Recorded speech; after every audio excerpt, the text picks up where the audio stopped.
Imagine this. A teenage girl falls down one cold winter's day.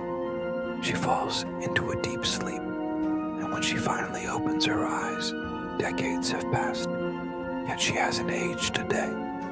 Is this a medical miracle? A fairy tale come to life? A clever hoax? Or something else entirely?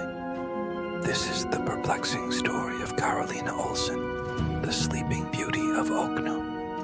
Our story begins in 1876 on the small, isolated island of Okno, Sweden. 14-year-old Karolina Olsson was returning home across the ice when she slipped, fell, and hit her head. A few days later, complaining of a toothache, she went to bed. And she didn't wake up. Not for a day, not for a week, but for 32 years. Born in 1861 to a family of fishermen, Karolina's life was unremarkable until that fateful fall. After she fell into her slumber, her family cared for her devotedly. Her mother would force-feed her 2 glasses of sweetened milk each day. This alone raises questions, as surviving on milk for over 3 decades seems impossible.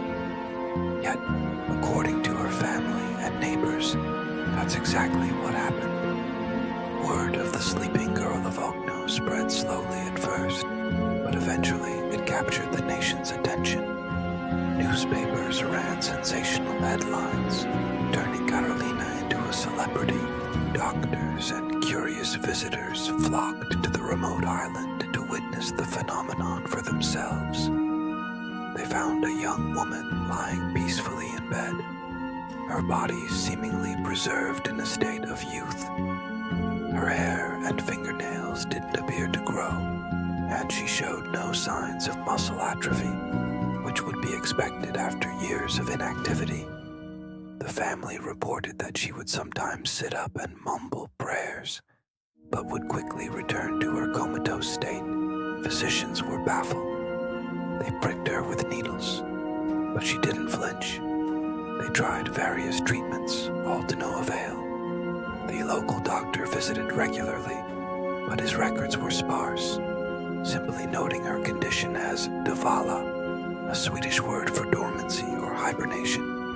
In 1892, she was hospitalized for a month in the town of Oskarshamn for observation. Doctors there used electroshock therapy, a common, if brutal, method at the time. But Karolina remained unresponsive. The official diagnosis was dementia paralytica, a then common term for a range of neurological disorders. Yet, the medical community remained divided. Was this a genuine, unprecedented medical state? On April 3rd, 1908, the impossible happened. A housekeeper heard crying from Karolina's room. She rushed in to find Karolina, now a 46-year-old woman, in the body of a teenager, awake and weeping. She was frail and sensitive to light, but she was conscious. When her brothers, now middle-aged men, entered the room, she didn't recognize them. She claimed to have no memory of her long sleep, believing she was still a young girl. The world she woke up to was entirely different from the one she had left behind. News of her awakening created an even bigger sensation. Reporters and psychiatrists descended on Okno once again. When tested, Karolina was surprisingly sharp. She could still read and write, though her knowledge was frozen in 1876. She was described as shy and reserved, overwhelmed by the attention. A psychiatrist, Dr. Harold Fröderström, visited her in 1910. He interviewed Karolina and those who knew her, concluding that the story had been greatly exaggerated. He believed she had likely suffered from a psychological condition, not a true hibernation. So, what could explain this incredible tale? Let's explore the scientific theories. Modern medicine offers several possibilities. One idea is a persistent vegetative state, but that doesn't explain her lack of physical decay or her sudden, complete recovery. Another theory points to a aversion disorder, where extreme psychological trauma manifests as physical symptoms. Perhaps the head injury, combined with family stress or a difficult adolescence, triggered a profound psychological retreat from reality.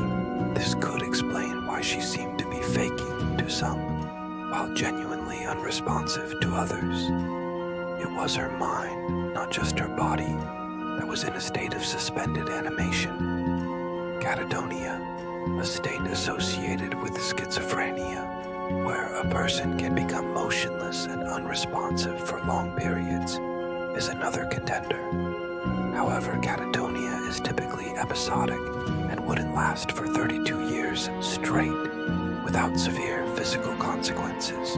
Dr. Fröderström himself suspected that Karolina wasn't asleep the entire time. He proposed that she had a form of recurring psychosis and that her family, perhaps out of shame, ignorance, or a desire to protect her, maintained the sleeping narrative. They might have helped her eat, bathe, and move when no one was watching.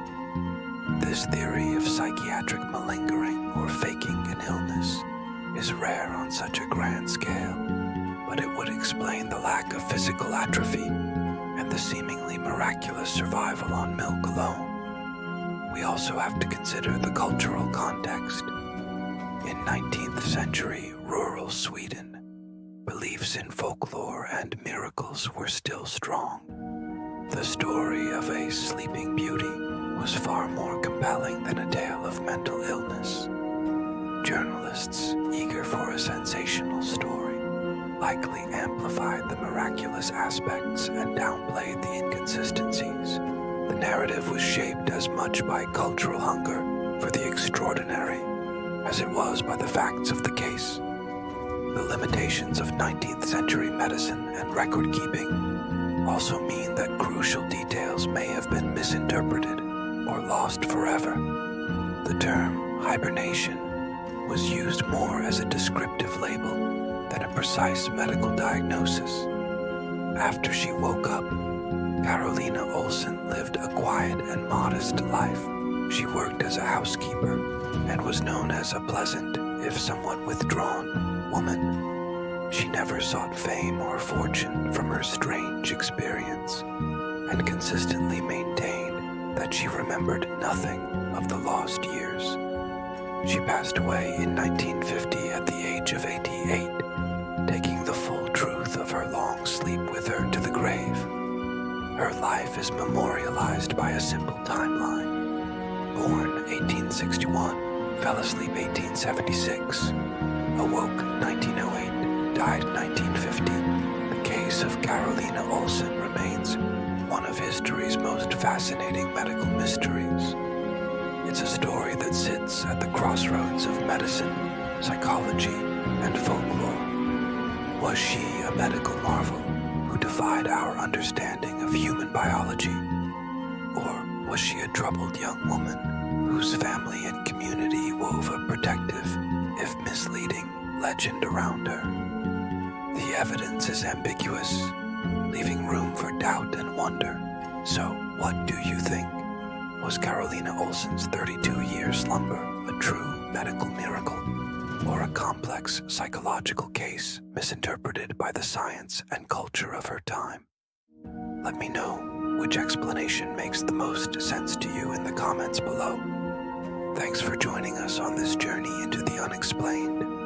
If you enjoy diving into historical mysteries, be sure to like this video and subscribe to the channel for more content like this. We'll see you in the next one.